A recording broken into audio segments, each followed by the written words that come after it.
नमस्कार दोस्तों, स्वागत है आपका एक नई वीडियो में। और आज की इस वीडियो में हम बात करने वाले हैं आपातकाल की, जो कि इंदिरा गांधी के काल में लगाया गया था। जी हाँ, ये आपातकाल लगाने के लिए कौन सी स्थितियां उत्तरदायी थी और इस आपातकाल के दौरान क्या क्या हुआ था, उसके बारे में हम इस वीडियो में आज चर्चा करेंगे। चैनल पर बने रहें, इसी तरह की वीडियोस आपको और मिलती रहें, इसीलिए चैनल को अभी तुरंत प्रभाव से आप सब्सक्राइब करें। वीडियो अगर आपको अच्छी लगे तो इसको लाइक कर ही जाएं। बढ़ते हैं आगे। आपातकाल की जब हम बात करते हैं तो आपातकाल ऐसी स्थिति है जिसमें नागरिकों के अधिकारों पर सीमित प्रतिबंध लगा दिया जाता है। भारतीय संविधान में आपातकाल के 3 आर्टिकल हैं। आर्टिकल 352, 356 और 360। 352 बात करता है राष्ट्रीय आपातकाल की, जो कि देश को बाहरी खतरा या हमले की स्थिति होने पर देश में लगाया जाता है। 356 आर्टिकल बात करता है राज्य आपातकाल की, यानी जब किसी राज्य में स्थितियां बिगड़ जाती हैं तब वहां पर स्टेट इमरजेंसी या फिर राज्य आपातकाल लगाया जाता है। और आर्टिकल 360 जो कि फाइनेंशियल या फिर वित्तीय आपातकाल होता है, जब हमारी अर्थव्यवस्था किसी कारण से अनस्टेबल हो जाती है तो यह आपातकाल लगाया जा सकता है। आज के इस वीडियो में हम बात कर रहे हैं भारत में लगाए गए पहले आपातकाल की। ये आपातकाल इंदिरा गांधी की सरकार में 25 जून 1975 को लगाया गया था और यह 21 महीनों तक चला था। अब ये कैसे और क्यों लगा था, इसकी पृष्ठभूमि जानने से पहले हम थोड़ा इतिहास में पीछे चलते हैं। इंदिरा गांधी द्वारा 1969 यानी 1969 में 14 बैंक्स का राष्ट्रीयकरण किया गया था।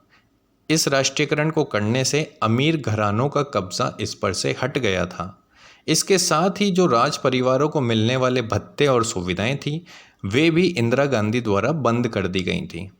अब ये करने से क्या हुआ कि जनता के बीच में इंदिरा गांधी की छवि गरीबों के मसीहा के रूप में बन गई थी।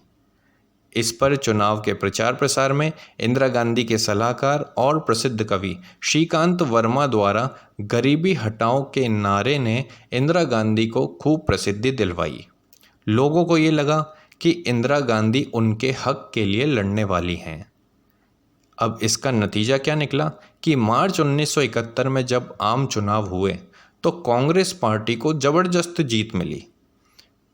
कुल 518 सीट्स में से 2/3 से भी ज़्यादा 352 सीट कांग्रेस पार्टी को मिली, जो कि बहुमत से बहुत ज़्यादा थी।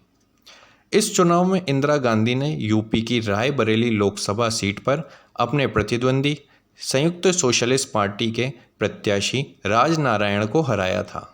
ये वही रायबरेली की सीट है जिस पर आज राहुल गांधी चुनाव लड़ते हैं। राजनारायण कई बार इंदिरा गांधी के विरुद्ध खड़े हुए, लड़े और हारते रहे, पर 1971 की हार को राजनारायण ने इलाहाबाद हाईकोर्ट में चुनौती दे दी। राजनारायण के वकील शांति भूषण ने यह आरोप लगाया कि इंदिरा गांधी ने सरकारी मशीनरी व संसाधनों का गलत उपयोग किया है। उन्होंने कहा कि पीएम के सचिव यानी यशपाल कपूर ने राष्ट्रपति द्वारा उनका इस्तीफा मंजूर होने से पहले ही इंदिरा गांधी के लिए काम करना शुरू कर दिया था, जो कि सरकारी तंत्र के दुरुपयोग करने का सबूत है। इलाहाबाद हाईकोर्ट ने इस बात से सहमति जताई और जन प्रतिनिधित्व कानून के अनुसार इंदिरा गांधी का सांसद चुना जाना अवैध करार दिया और साथ ही यह कहा कि अगले 6 वर्ष तक उनके द्वारा कोई भी आम चुनाव नहीं लड़ा जा सकता है। अब इंदिरा गांधी को प्राइम मिनिस्टर के पद से त्यागपत्र देना था और इसीलिए कोर्ट ने नया पीएम बनाने के लिए 3 हफ्ते का भी समय दिया था। इसके बाद पीएम के दावेदारों पर पार्टी के भीतर चर्चा होना प्रारंभ हो गई थी। कई चेहरे इस दौरान सामने आ रहे थे, पर पत्रकार इंदर मल्होत्रा के अनुसार जब पीएम आवास पर चर्चा चल रही थी तब संजय गांधी, जो कि इंदिरा गांधी के छोटे बेटे थे, वे वहां पर आते हैं और उनको कमरे से बाहर ले जाकर समझाते हैं कि पीएम का पद आप किसी और को ना दें। कारण में वो बताते हैं कि अगर पीएम का पद किसी और को दिया जाता है तो वह फिर इसे दोबारा नहीं छोड़ेगा। इंदिरा गांधी को बात समझ आई और वह सहमत हो गईं। उन्होंने हाई कोर्ट के इस फैसले को सुप्रीम कोर्ट में चुनौती दे दी। सुप्रीम कोर्ट में जब हियरिंग हुई तो सुप्रीम कोर्ट ने इंदिरा गांधी को पीएम रहने की अनुमति दी, लेकिन अंतिम फैसला आने तक वो सांसद के रूप में मतदान नहीं कर सकेंगी, ऐसा निर्णय सुप्रीम कोर्ट ने दिया। अब इस दौरान पिक्चर में आते हैं जयप्रकाश नारायण। इस दौरान बिहार व गुजरात के छात्र कांग्रेस के विरुद्ध आंदोलन कर रहे थे और उसी आंदोलन को बढ़ावा दे रहे थे जयप्रकाश नारायण। जयप्रकाश ने अपनी रैली में इंदिरा गांधी पर लोकतंत्र का गला घोंटने का आरोप लगाया और रामधारी सिंह दिनकर द्वारा रचित पंक्तियां सिंहासन खाली करो कि जनता आती है, इसका बुलंद नारा दिया। जयप्रकाश ने सभी लोगों, अधिकारियों तथा पुलिस से अपील की कि सरकार का आदेश न माने, क्योंकि कोर्ट ने इंदिरा गांधी को पीएम पद से हटने को कह दिया है। बस इसी रैली के आधार पर इंदिरा गांधी ने आपातकाल लगाने का फैसला कर लिया था। आपातकाल लगाने के कारणों में मुख्य कारण जनता का अविश्वास था, साथ ही विद्रोह था और इंदिरा गांधी को यह डर भी था कि जयप्रकाश के नेतृत्व में कहीं सेना तख्ता पलट ना कर दे। इस कारण 26 जून 1975 को देश के माहौल जिसको बनाने का दोषारोपण किया गया जयप्रकाश नारायण पर, उस माहौल के कारण आपातकाल लगा दिया गया और इस प्रकार देश में पहला राष्ट्रीय आपातकाल लागू हुआ, जो कि फिर 21 महीने तक चला, यानी 21 मार्च 1977 तक चला। उस समय पर देश के राष्ट्रपति फ़खरुद्दीन अली अहमद थे। आपातकाल जब लगता है तो वह राष्ट्रपति द्वारा ही लगाया जाता है और फ़खरुद्दीन अली अहमद आपातकाल लगाने के विरोध में बिल्कुल भी नहीं थे, इसीलिए उन्होंने आपातकाल तुरंत प्रभाव से लगा दिया। अब इस आपातकाल के क्या प्रभाव हुए? आपातकाल में चुनाव स्थगित हो गए, आरएसएस पर पूर्ण प्रतिबंध लगा दिया गया, इंदिरा के राजनीतिक विरोधियों को और विद्रोहियों को जेल में डाल दिया गया, इसके साथ ही प्रेस पर प्रतिबंध लगा दिया गया।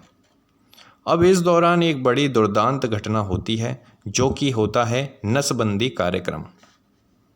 नसबंदी कार्यक्रम के तहत संजय गांधी ने लगभग 60 लाख पुरुषों की नसबंदी करवा दी थी और इसका उद्देश्य क्या था कि जनसंख्या को नियंत्रित करना, क्योंकि आज़ादी मिलने के बाद भारत की जनसंख्या की वृद्धि दर बहुत तेज़ी से बढ़ रही थी। इस नसबंदी कार्यक्रम में 16 साल से 70 साल तक के पुरुषों की जबरन घरों में घुसकर, डराकर, लालच देकर नसबंदी की गई थी।